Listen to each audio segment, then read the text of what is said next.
Thanks for joining us. It's Tuesday, September 20th here in Korea. Live from Seoul, I'm Han Da-eun.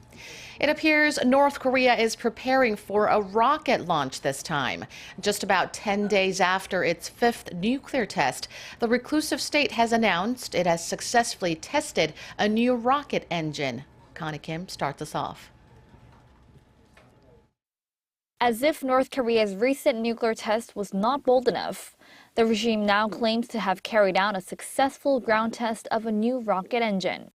The North state-run Korean Central News Agency said Tuesday that leader Kim Jong-un guided the test of a rocket engine for a new geostationary satellite at the Seohae Space Center in the west of the country.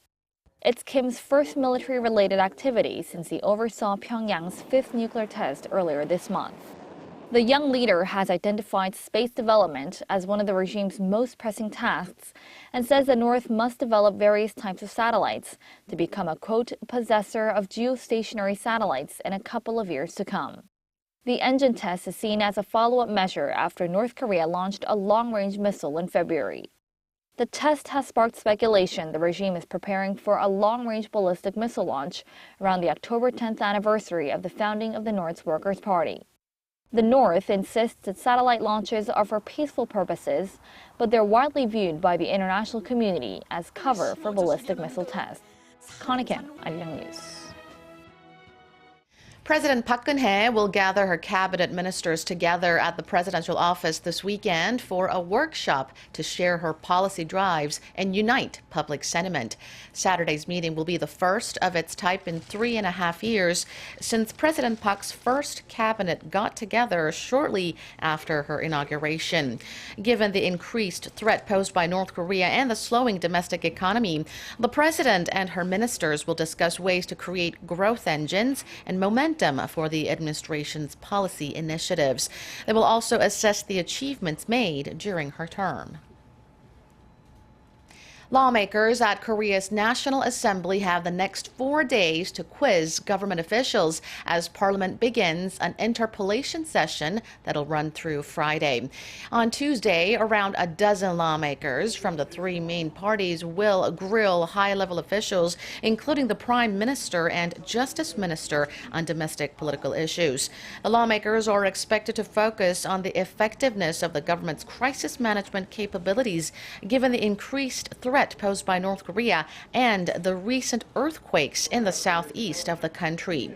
Opposition lawmakers are expected to press the government to dismiss a senior presidential secretary who's under fire for alleged influence peddling. The session will focus on foreign affairs and security issues on Wednesday, the economy on Thursday, and educational and social issues on Friday. Korea's southeastern region was rattled by yet another earthquake last night. The latest tremor came exactly 1 week after the same area was hit by the most powerful quake to hit Korea since records began nearly 4 decades ago. Kim Mo-kyun tells us more. The earthquake with a magnitude of 4.5 struck near Korea's southeastern city of Gyeongju at 8:33 p.m. Korea time on Monday. The Korea Meteorological Administration said the quake's epicenter was about 11 kilometers from Gyeongju City, which was struck by 2 powerful earthquakes exactly a week earlier at practically the same time. The agency said the latest quake was an aftershock from last week's 5.8 magnitude earthquake, which was the strongest quake to jolt the country since records began in 1978. Since then, more than 370 aftershocks have been detected, but the latest one is the strongest so far. Fire stations in Daegu and Busan, 2 cities near Gyeongju, received thousands of quake-related reports on Monday evening, while some residents in Seoul also said they felt the tremor. The Ministry of Public Safety and Security said 11 facility damages were reported and more than 14,000 calls were made to report the earthquake. However, there were no reports of injuries. The Korea Hydro and Nuclear Power Corporation also says all of the country's nuclear reactors are operating as usual. Kim Mo-kyun, ARIRANG News. Lotte Group Chairman Shin Dong-bin has appeared at the Seoul Central District Prosecutor's Office for questioning over alleged corruption. The 61-year-old is suspected of embezzlement and breach of trust. Shin allegedly oversaw the creation of slush funds worth some $26 million and accepted some $8.8 million in unearned pay. Insiders say it's highly likely Shin will be stripped of control over Lotte Holdings if prosecutors decide to press charges against him. Lotte Holdings currently operates as Lotte Group's world headquarters and has offices in Seoul and Tokyo. We'll bring you an update on the expanding Lotte probe as we learn more. A 28-year-old man believed to have links with the bomb attacks in New York and New Jersey has been charged with 5 counts of attempted murder.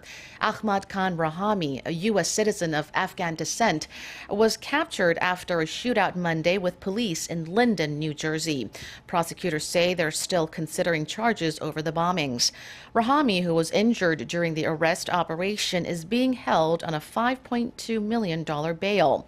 It's not yet clear whether he has an attorney. His capture came as police issued a cell phone alert to millions of residents in the area, telling them to be on the lookout for Rahami. Officials identified Rahami through surveillance video footage planting the bombs in Chelsea, both the device that exploded on 23rd Street and another that did not detonate a few blocks away. His fingerprints were also found on one of the pressure cooker bombs in Manhattan.